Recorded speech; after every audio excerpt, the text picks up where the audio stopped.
இவரின் முழு வீடியோ பார்க்க கீழே உள்ள பொம்மையின் விரலை தொடங்க போதும். இது ஒரு ரக அவரைக்காய் பாருங்க. இது ஒரு ரகம் சிகப்பு அவரை. அந்த சைடு போனோம்னா நிறைய விளைச்சல் பார்க்கலாங்க. இது சும்மா நான் இதுக்கு மட்டும் காமிக்கிறேன். ஆமா ஆமா, இல்ல இதோ இங்க ஏதோ காமிக்கிறாரு.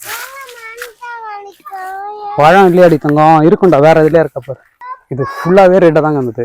ஃபுல்லா காஞ்சிடுச்சு. இதோ மேல தெரியுது பாருங்க காய். ஆமா, இது ஒரு ரக அவரைங்க, சிகப்பு அவரை, கோழி அவரையில சிகப்பு.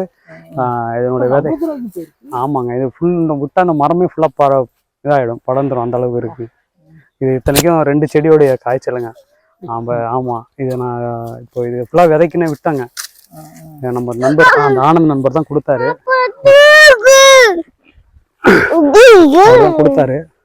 பறிச்சிருக்குங்க, ஒரு 10 கிலோ அளவுக்கு பறிச்சிருக்கு. ஒரு 3 கிலோ 4 கிலோ அளவுக்கு இடையிலே கொடுத்துட்டேன். மீதி எல்லாம் தெரிஞ்சவங்களுக்கு சொந்தக்காரங்களுக்கு கொடுத்து அனுப்பிச்சாச்சுங்க. இப்போ அப்படியே விதையாக்கினா நமக்கு மொச்சை கொட்டைங்க, மொச்சையா யூஸ் பண்ணிக்கலாம். விதைக்கு நம்ம விதை பயிர் வைப்போ, விதைக்கு கொடுத்து விட்டுருவாங்க. காய் பறிச்சு கட்டுவா, இதோ இதை பறிச்சுக்கலாம். இந்தா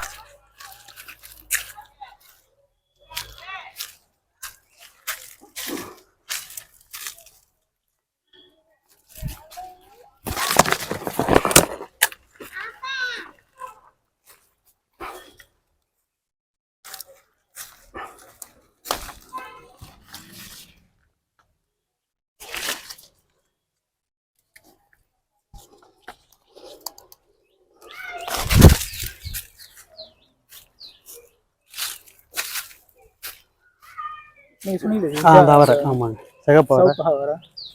நல்லா சைஸே பாருங்க, ஒரு கை நீட்டுக்காகவே வரும். நாட்டுறாங்க. பச்சை இருக்கும் என்ன சாப்பிடும்போது சுவை ஒவ்வொருக்கும் ஒரு சுவைங்க. இப்போ பச்சை வந்து பார்த்தீங்கன்னா சாம்பார் வச்சோன்னா சாம்பார் செம்ம சிறப்பாக இருக்குங்க. ஒன்று பொரியல் இருக்கும், ஒன்று இந்த மொச்சையாக்கி அவிச்சு சாப்பிடலாம். ஒவ்வொன்றும் நம்ம ஒவ்வொன்றுக்கும் ஒரு தனி சிறப்பு. அதோட நல்லா இருக்காது. இது வந்து சாம்பாருக்கு அந்த அளவுக்கு இல்லைங்க, பொரியல் பண்ணால் நல்லா இருக்கும். அந்த மாதிரி ஒவ்வொன்றும் ஒரு ஒரு சிவப்பு எல்லாருமே ரொம்ப விரும்புவாங்க. பார்த்தாலே கலரா சாப்பிட்டு கேட்டேன். எப்போ மரம்